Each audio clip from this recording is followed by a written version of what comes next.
Pour les sœurs et frères, on a commencé à discuter, échanger sur la réalité de la Umrah.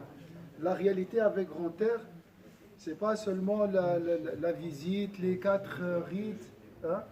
On a cherché le cœur de la Umrah, le centre le noyau de la Umrah, c'est quoi?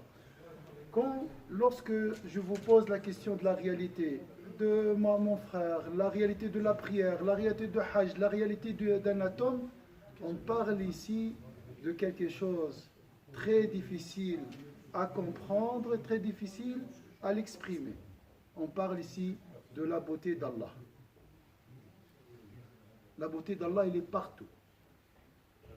Tout ce que vous voyez, c'est la manifestation de cette réalité. Donc, à découvrir. Donc, c'est un voyage de la vie qui dure toute la vie.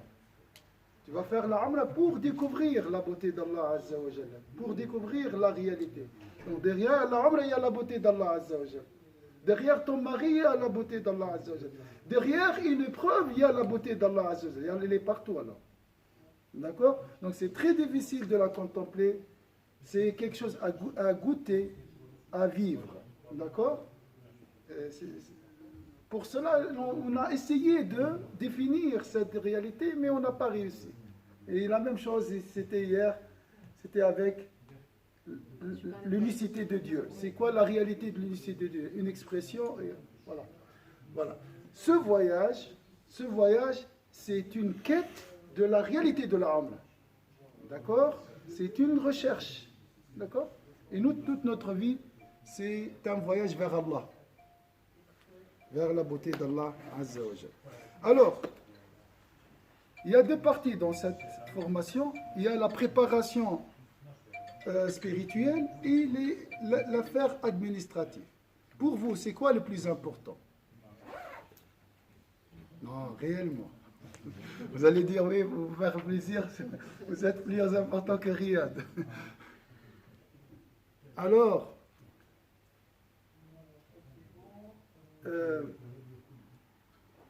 cette partie est plus importante.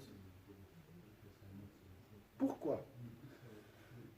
La préparation spirituelle prépare ton cœur à accomplir la Umrah. Prépare ton intention, les finalités de la Umrah. Imagine, subhanallah, après cette préparation, mon désir est attisé, je veux partir, et subhanallah, je serai empêché d'aller. C'est pour ça que j'ai levé les frères. Donc, grâce à cette préparation, grâce à cette intention sincère, Allah vous donnera la récompense d'une âme. Même, des fois, tu peux avoir le visa, tu peux donner l'argent et tout. Donc, la préparation spirituelle est plus importante. Les cours, pendant la Umrah, on a chaque jour un cours, après l'Asr, est très important pour renouveler l'intention et ne pas tomber dans le machinisme aussi de l'accomplissement de la Umrah. Voilà un peu la réalité, on a discuté ça. Si vous avez une idée sur la réalité, vous pouvez aussi la mettre sur le groupe. Alors, j'ai dit ici, il y a 4 thèmes environ. La première, c'était une méditation pour vous préparer un peu. Il n'y a personne, hormis les prophètes et les gnostiques, connaît vraiment la réalité de la Umrah, la réalité. Mais la Umrah, il y a des milliards qui ont fait la Umrah. Hein? D'accord? Donc, les gens me posent la question, combien tu as fait de Umrah, de Hajj? Je dis, j'ai jamais fait la Umrah. J'ai jamais fait le Hajj encore. Alors, les signes maintenant de l'acceptation de la Umrah. Je vais chercher un papier mouillé.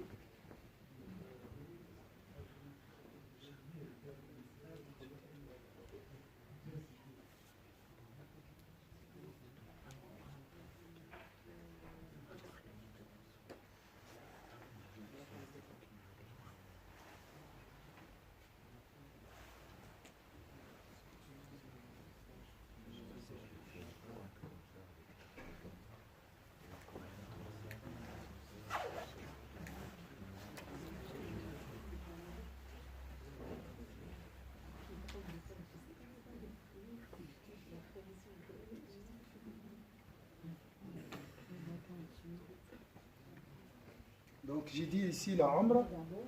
Et la réalité, comme j'ai dit, c'est un goût, c'est une réjouissance. Et pour aller vers cette, il faut œuvrer. J'insiste sur ce point. 10% de formation théorique, mais le reste, c'est du travail spirituel. Donc, pendant la Umrah, je parle ici de la réalité, nous avons on va veiller la nuit, 40 minutes avant le Fajr. Après, on reste un peu vers le Shuruq. À 11 heures, à Médine, on part vers la mosquée. On reste là-bas jusqu'à Dhuhr. Une pause entre Dhuhr et l'Asr. Après l'Asr, ils le sont. Et une pause après le Maghrib. Mais je vous recommande de rester aussi entre Maghrib et Isha à la mosquée. Pendant notre séjour à la Mecque, nous avons le programme comme suit. Nous avons la prière de la nuit, la même chose, 40 minutes dans la mosquée ensemble, toujours ensemble. Après une Umrah, chaque matin, il n'est pas obligatoire, vous n'êtes pas obligé. Mais si vous voulez offrir une Umrah à quelqu'un, on part ensemble aussi, chaque matin, après le petit déjeuner. Le soir, après on part de nouveau à 11h, non, pas de... une leçon après l'Asr, nous restons à la mosquée entre le Maghrib et l'Isha, et voilà, c'est la fin de la journée. C'est comme ça.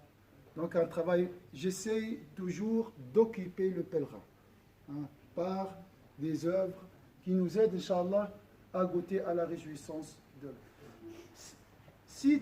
donc la réalité, c'est à contempler. Et comme j'ai dit ici, la contemplation ne dure que quelques secondes. Parce qu'elle est très intense. Voir la beauté d'Allah Azza wa Jal. Comme un éclair, ils ont dit les ulama. Ça ne dure pas vraiment une journée. Mais ça reste bien sûr gravé dans le cœur toute la vie. Voilà pour la réalité de la Umrah. Pour les sœurs et les frères qui sont venus maintenant, alors on a parlé de la patience.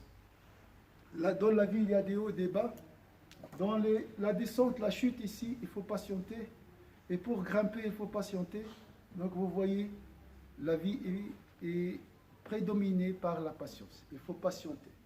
Il faut patienter. Et surtout pour atteindre cet objectif, il faut faire, Inch'Allah, il faut manifester, donc il faut résister et patienter, Inch'Allah. Est-ce qu'on a pris une photo de ça? Quelqu'un peut prendre une photo pour mettre sur le groupe. Vous êtes inscrit sur le groupe le Umrah 2019? Non. Chadouane est inscrite.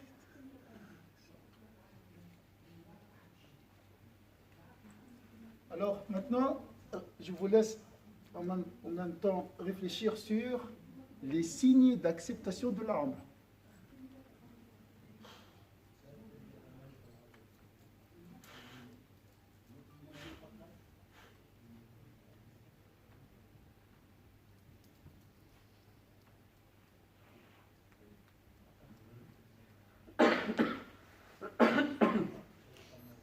J'ai mis sur le groupe le texte, on ne sait jamais. C'est le dernier texte.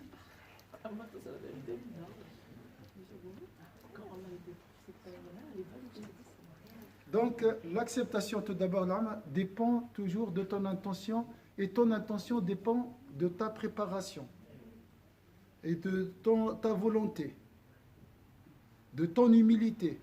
Je ne sais rien. Je ne sais rien sur la Umrah. D'accord? Gardez toujours cette humilité. Gardez cette soif. Je veux comprendre. Je veux arriver à Allah Azza wa Jal. D'accord?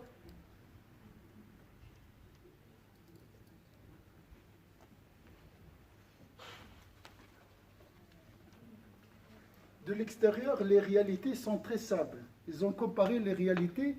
Vous voyez le disque du soleil, le disque, il est petit. Si je prends une règle, je peux trouver, c'est 1 centimètre, le diamètre du soleil.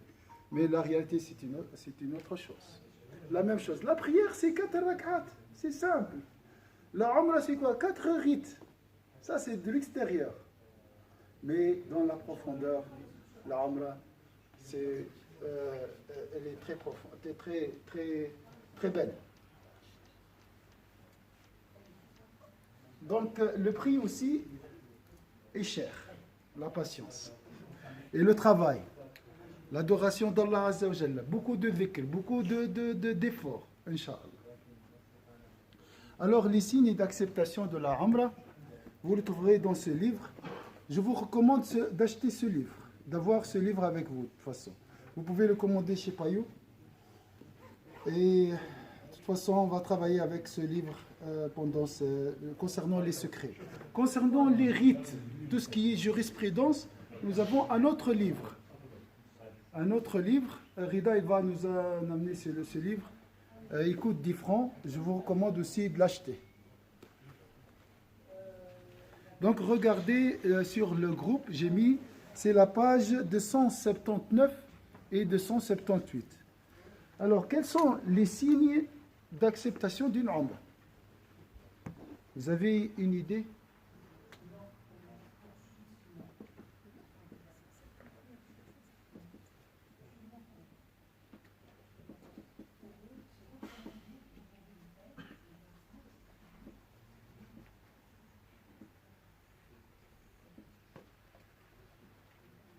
Après, je vous donne une idée concernant la jurisprudence. Quand notre vie elle change. C'est très facile, la umrah, hein?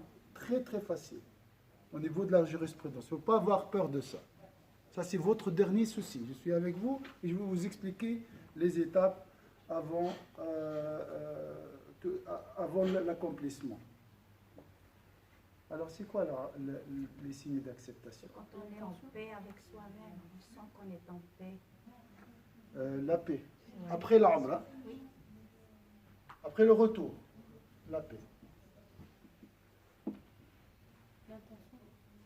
L'intention, les signes de... Ça, c'est une condition. Condition, oui. L'intention. Alors, autre idée? Hein? Quand notre vie elle change. Ah oui, le changement. Ça, c'est bien. Mais quel changement? Avec des épreuves. Comment c'était ce changement? Changement positif, bien sûr. Positif, bien sûr, mais comment? Une correction dans Un le bouleversement. comportement. Une correction dans le comportement. Oui. Au niveau du comportement, Spiritualité. c'est très bien. Et au niveau du cœur.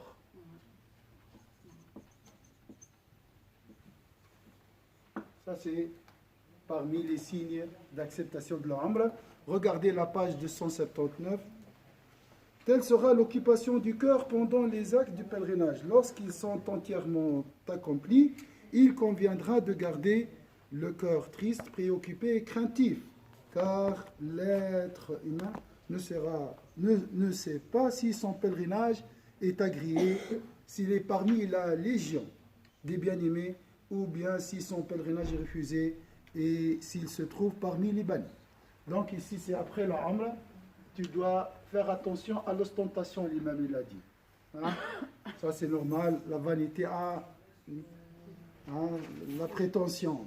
J'ai accompli la umrah. Hein? Ça c'est juste au niveau des sentiments. Qu'il cherche à connaître son cas d'après son attitude intérieure et son comportement. Donc tu dois tester ton comportement après la umrah et expérimenter et fouiller dans ton cœur. On va voir qu'est-ce que tu dois trouver dans ton cœur après la umrah. S'il ressent en son cœur de la répugnance conformée pour la demeure de perdition. C'est quoi la demeure de perdition? La vie d'ici. La vie d'ici-bas, l'attachement à la matérialité. Alors, au niveau du cœur, donc ici je vais, pour ne pas vous distraire, parce qu'il y a 3 points, c'est tout. Ce que vous avez dit est juste, hein, juste ici.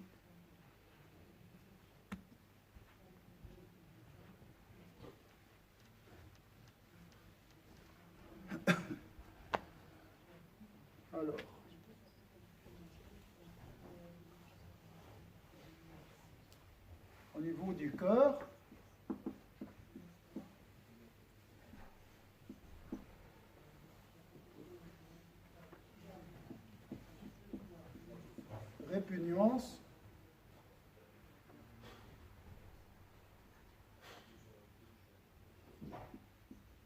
confirmée pour la demeure de la perdition. Pour la demeure de la perdition. Ça veut dire quoi ça? En بالعربية التجافي عن دار الغرور. التجافي عن دار الغرور. دار الغرور, c'est la dunya, le bas monde. Alors ça veut dire quoi ça? Ça c'est très important. Pour préparer cette, il faut considérer ça comme objectif de la Umrah. La répugnance, c'est le détachement, se détacher.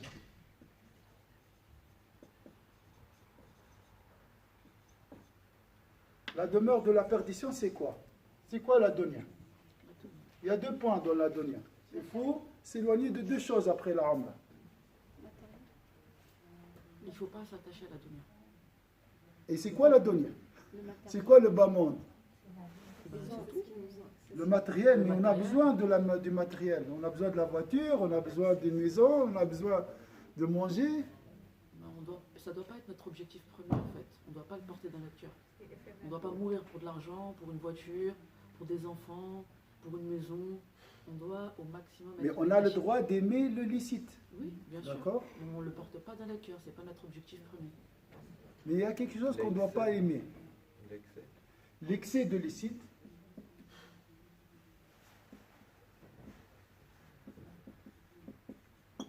Et bien sûr, l'illicite.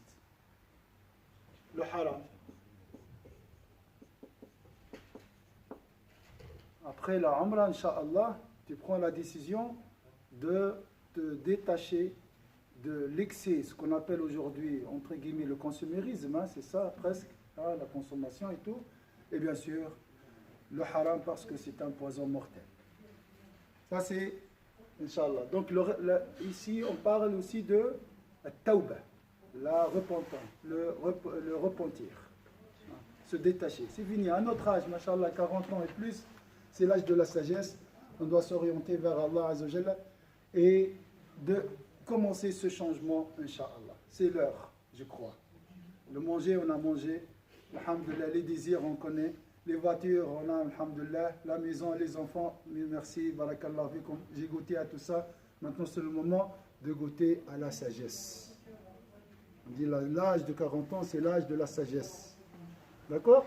Donc ça, c'est un voyage vers le détachement. L'autre facette de la répugnance, si je fais ce vide, je me détache de la matérialité. L'imam l'a dit ici, il ressent en son cœur de la répugnance conformée pour la demeure de perdition et une orientation vers la demeure de l'intimité en Dieu. Donc la première phase, c'est faire le vide, après remplir le cœur par l'intimité de Dieu, en Dieu.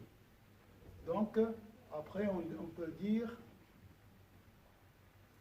orientation vers l'intimité en Dieu. En arabe, وَتَوَجُّهُ إِلَى دَارِ الْأُنْسِ بِاللَّهِ. دَارِ الْأُنْسِ بِاللَّهِ. On appelle ça l'intimité. Donc orienter le cœur vers l'intimité. Ça veut dire quoi l'intimité de Dieu? Je suis nettoyé. J'ai enlevé les souillures de l'amour de la matérialité de ce bas monde. Après, je vais remplir mon cœur par l'amour d'Allah Azza wa Jalla, la proximité, la réjouissance de la proximité d'Allah, l'intimité en Dieu, la proximité d'Allah Azza wa Jalla. Et à la Mecque, vous êtes très proche d'Allah Azza wa Jalla. Je vais vous expliquer le symbole de la Kaaba. Et on va voir ça, bien sûr, sûrement avant le départ. Et aussi l'intimité avec Sayyidina Muhammad sallallahu alayhi wa sallam al-Din.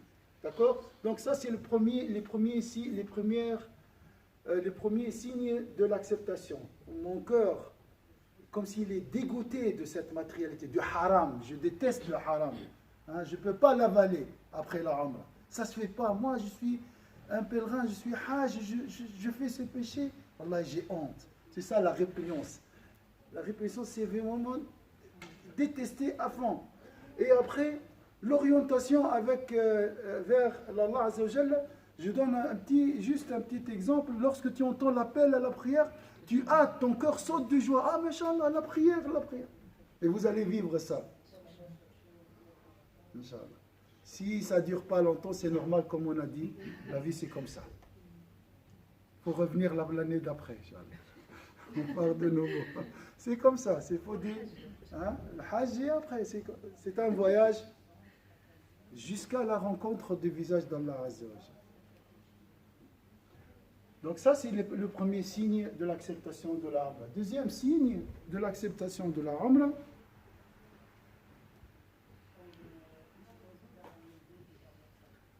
et s'il trouve que ces actes sont pesés avec la balance de la loi. Mes actes sont pesés avec la balance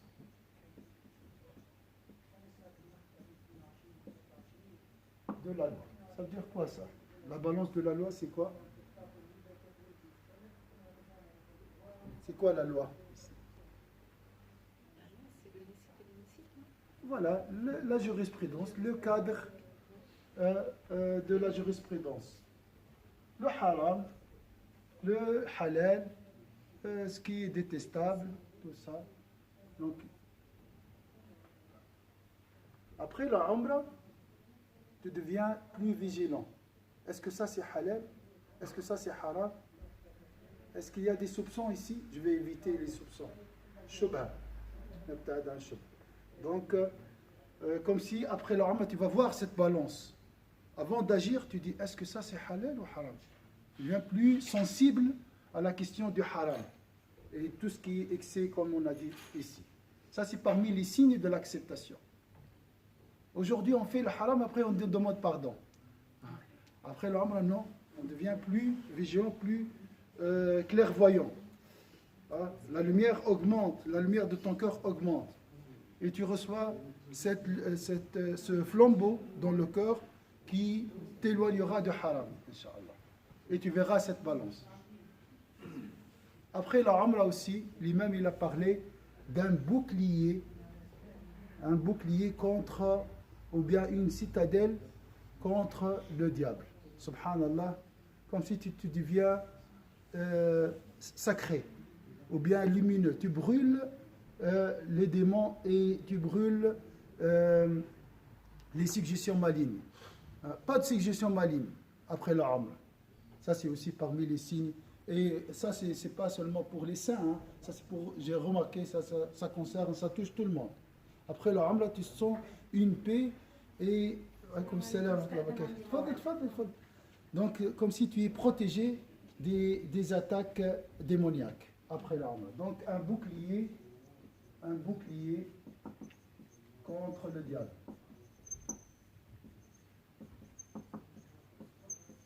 Pourquoi ce bouclier? Pourquoi tu ressens cette protection? Une protection. Tu es protégé. Tu ne peux pas faire le haram après la Umrah. Comme si il y a quelqu'un qui t'empêche de faire le haram. Ça ne vient pas de toi-même. Alors, pourquoi ce bouclier? Ça, c'est la manifestation de l'amour d'Allah. Parce que si Allah aime quelqu'un, il le protège.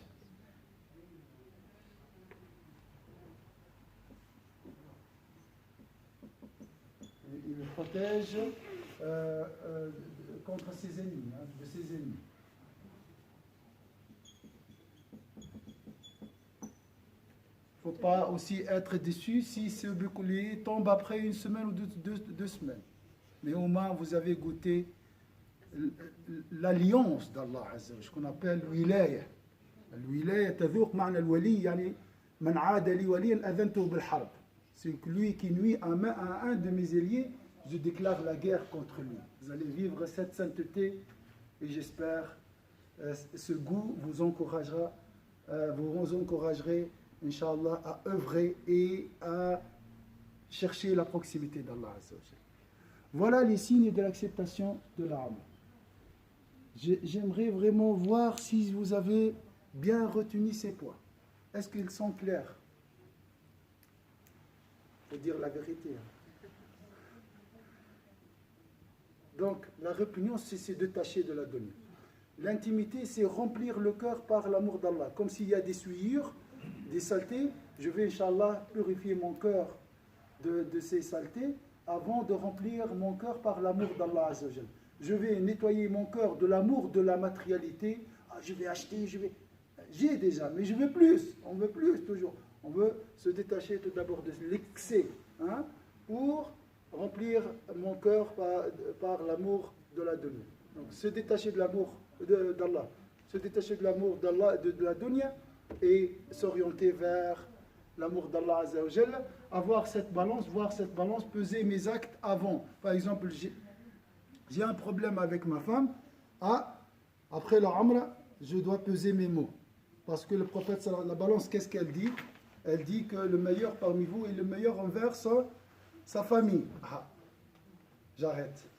Je me retiens. C'est ça la balance. Je fume. J'arrête le fumer. Le fume haram. Donc j'arrête de fumer.